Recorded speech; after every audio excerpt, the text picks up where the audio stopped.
Today's reading is from Mark's Gospel, following on from last week's, the calling of the first 4 disciples. This is Mark chapter 1, verses 21 to 28. Jesus and his disciples came to the town of Capernaum, and on the next Sabbath, Jesus went to the synagogue and began to teach. The people who heard him were amazed by the way he taught, for he wasn't like the teachers of the law. Instead, he taught with authority. Just then, a man with an evil spirit in him came into the synagogue and screamed, "What do you want with us, Jesus of Nazareth? Are you here to destroy us? I know who you are. You are God's holy messenger." Jesus ordered the spirit, "Be quiet and come out of the man." The evil spirit shook the man hard, gave a loud scream, and came out of him. The people were all amazed, and they started saying to one another, "What is this? Is it some kind of new teaching? This man has authority to give orders to this man with evil spirits, and they obey him." And so the news about Jesus spread quickly everywhere in the province of Galilee. When Mark begins his gospel, we hear a lot about John the Baptist, and John the Baptist has a particular job description. It says in verse 4, John appeared in the desert, baptizing and preaching. So who is this new person, Jesus? Well, we don't get such a short job description as baptizing and preaching. Instead, in Mark's collection of the material, he gives us an example of what the commentators call a typical day. So a day in which Jesus goes and teaches, where people are amazed at what he says because it's new and it's with authority, and how Jesus heals and casts out demons.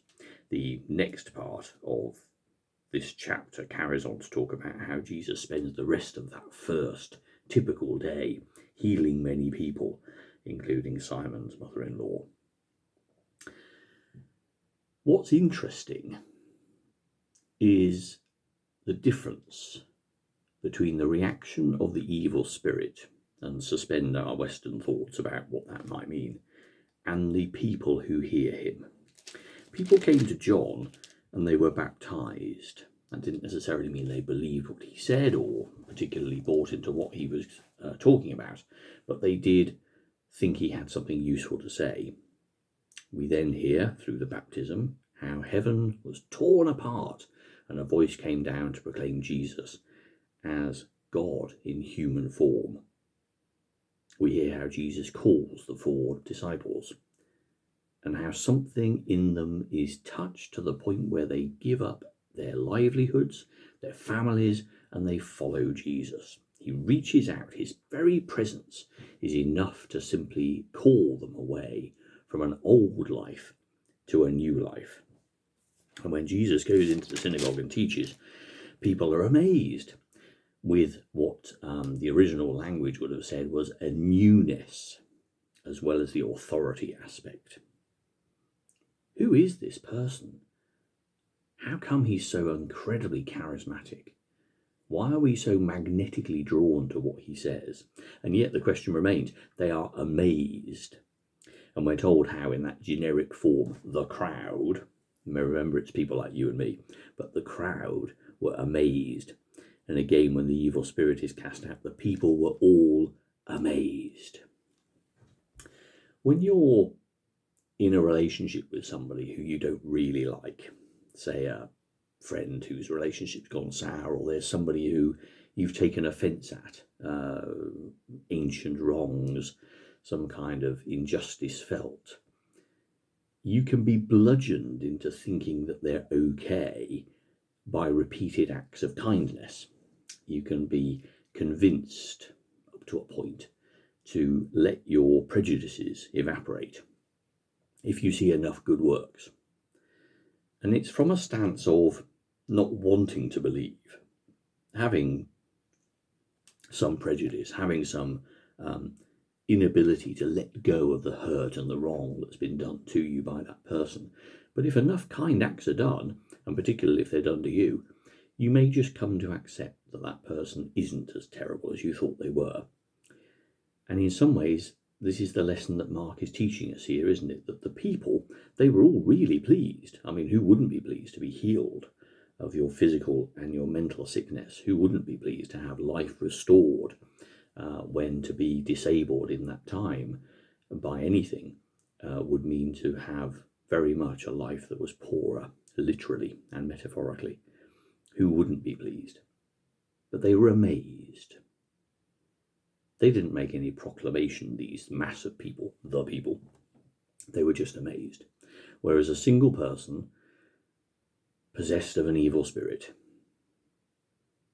that spirit is able to say, "You are God's holy messenger."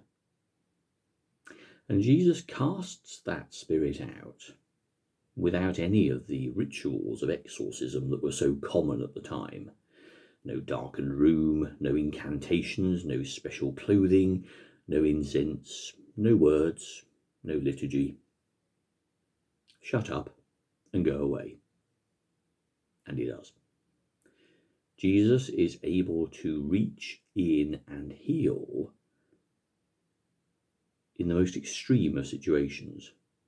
You think of John's Gospel and the raising of Lazarus, the fact that Jesus could stand outside and say, "Lazarus, come out." And even in death, Lazarus was able to hear Jesus. God appears in human form and says to the fishermen, "Come and follow me." And they do. Just as God comes to you and I and says, "I love you, my special child, and I always, always will. I made you and I hold you firm in my strong arms." And we feel it, and we know it, and we experience the grace and the glory and the awe and the wonder.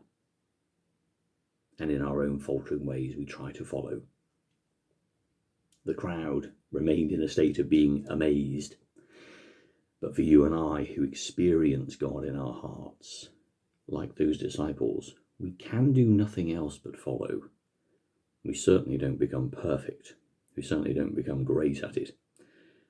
But there is an overwhelming desire to follow because it is attractive, because it is amazing, in the word that the people would say, because it is new, because it is fresh, because it is real, because it is authentic, because it actually feels like this is what life has been all about. Journeying to come into an understanding of who we really are and why we exist. And that questing can be the whole life's journey for so many people. But for those of us who felt God in our heart, there is a tremendous release and a tremendous joy, because all of a sudden we know who we are. We are God's special children. We were made by God. We are God's. And everything we have, every breath we take, every day we live, is entrusted to us. We are given the opportunity to live in this world, knowing that we are God's loved children. And the call upon our hearts is, yes, to be amazed, but to own who that person is. To recognize how Jesus, risen, freed from death, has done the same for us, set us free from all the burdens that we used to carry, from all the prejudice that we also carry and wear, for all the differences and divisions that our culture and our context grow in each one of us, and instead calls to be free individuals, brothers and sisters in the world, to all people, knowing that everybody matters, that everybody is important, because God loves them. And that is the guiding principle of our lives and our actions. The news about Jesus spread quickly everywhere in the province of Galilee. Our reading ends. It's no surprise, and Jesus could have stayed in that house, healing people for the rest of his days. But he didn't, because he needed to go and be where people were, because he lived in the world, he moved in amongst its people, And all he did, unlike that static job description of John the Baptist of baptizing and preaching, and all he did was bring God's infinite love into every situation. The people who here are amazed will later be the people who say, crucify him. Because if you really can't accept at the end of all things that something is both amazing and beautiful, even if you don't think it's the right thing, then your own prejudice will win, your own fear will win, and you will end up wanting to destroy the very thing you don't understand. May each one of us come into an understanding of how great is God's love for us, so that we can be truly at peace, and so that we can be agents of love for our brothers and sisters everywhere and anywhere in this God's world.